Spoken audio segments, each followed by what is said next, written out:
We've got a baby who looks like she's going to be crawling any day now, and a 10-year-old dog whose favourite habit is getting himself caught in the most awkward of places.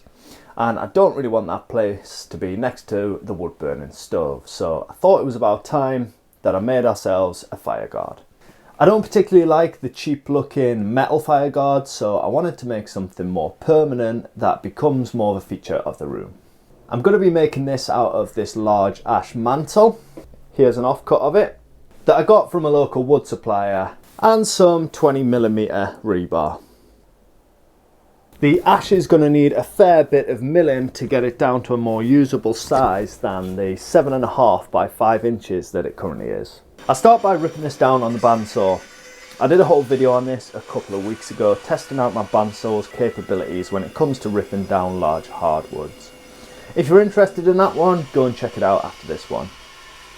With the boards cut on the bandsaw, I then cut each one to length on the Mitre saw. The top and the bottom boards are going to be the same width but different heights, and will be joined together using the rebar. A couple of the pieces were still way too thick, so I ripped them down on the bandsaw to save having to do as many thicknessing passes.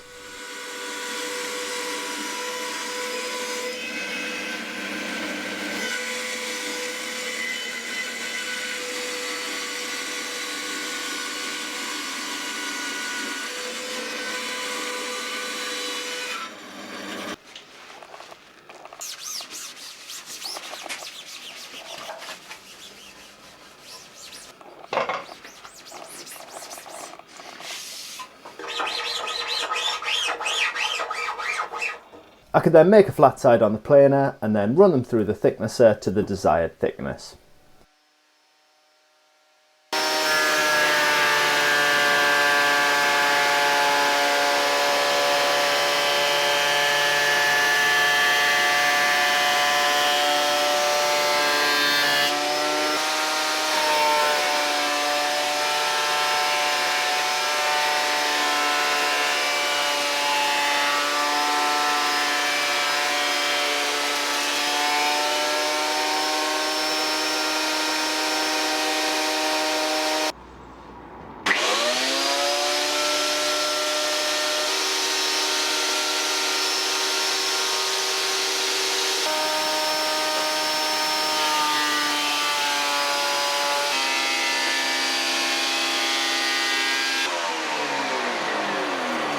I then square the other two edges up against the planer fence, and this leaves me with square boards ready to make the timber parts.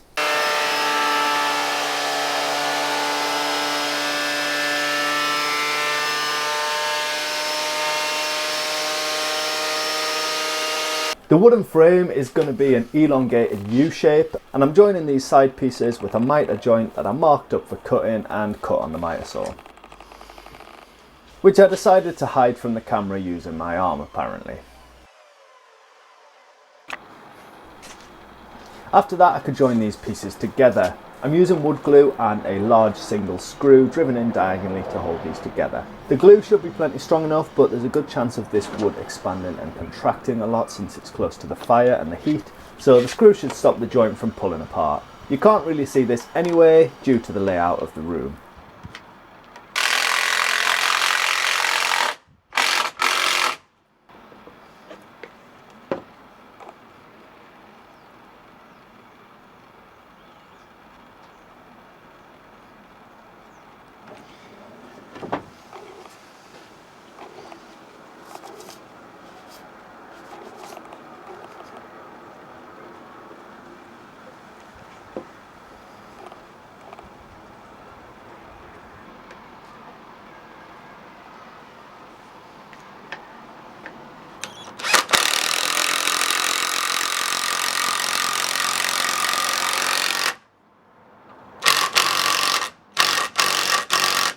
With those left to dry, I started to clean up the rusty 20mm rebar. I used a wire brush attachment on my angle grinder, which cleaned these up nicely.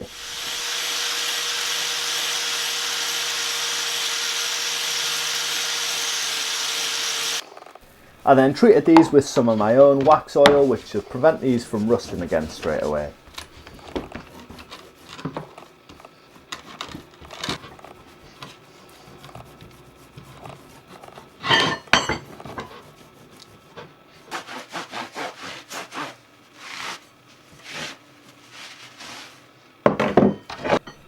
After that, I marked up and cut each one of these in half, using an offcut from the mitred corner to use as a jig to hold each one in place.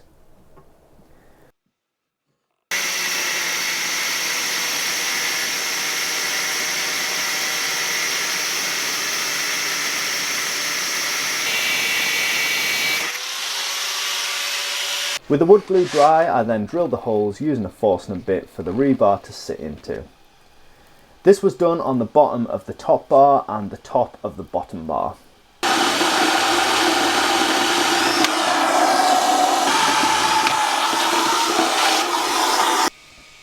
Next, I rounded the hard edges over using a router and I could move on to sanding.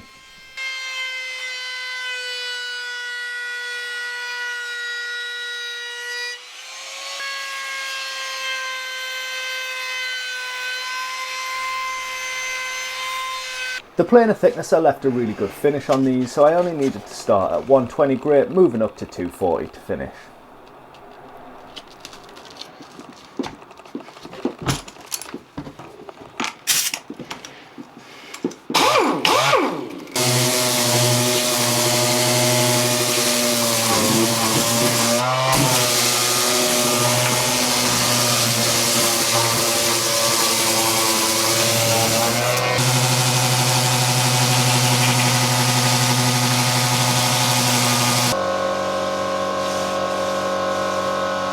I applied a coat of my wax oil to finish the ash, which protects it, brings out the colour of the wood and it gives it a nice soft touch due to the beeswax. This is going to be available to purchase once I've perfected the recipe, so check the description as there may be a link for it there.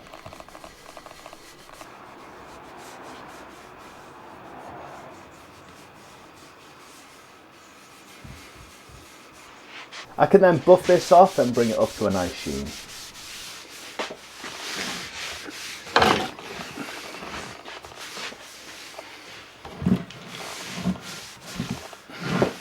With that done, it was time for assembly, which was the bit I was dreading. The rebar would need to be glued in, but it also had to cure whilst in line with the top, or the top piece wouldn't fit properly. I decided to add Gorilla expanding glue to the bottom holes, then hammer the rebar in as the holes were a snug fit. I was then going to line the top pieces up to ensure this would fit later, but it turned out that the rebar actually gripped quite well. So I knocked the top piece on and then I could fix this onto the hearth and the wall, which would mean it wouldn't be going anywhere.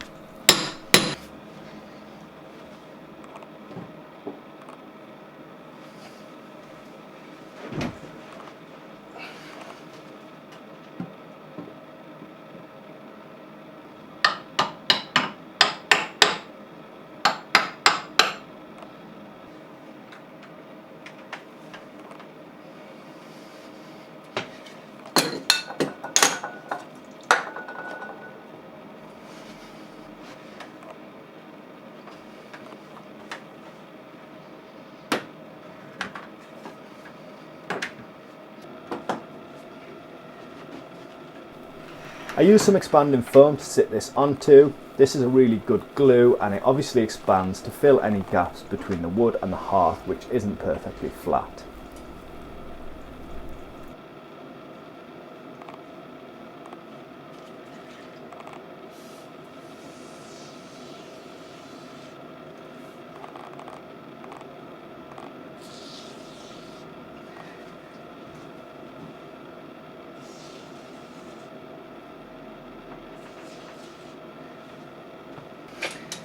I then just used some builder's silicone to glue the side pieces to the brickwork and the skirting boards.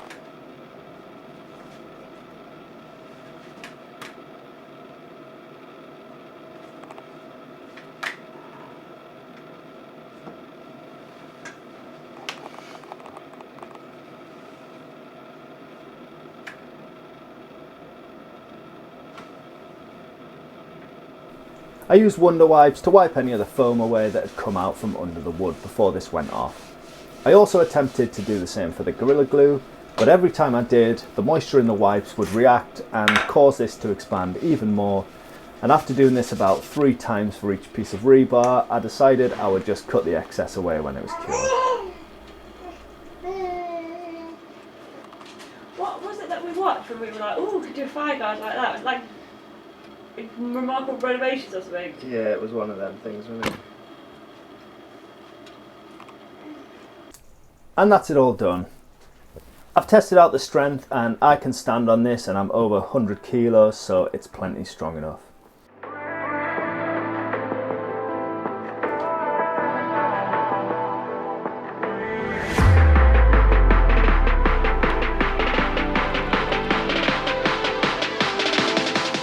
If you've enjoyed this video, please leave a comment down below and I'll see you in the next one.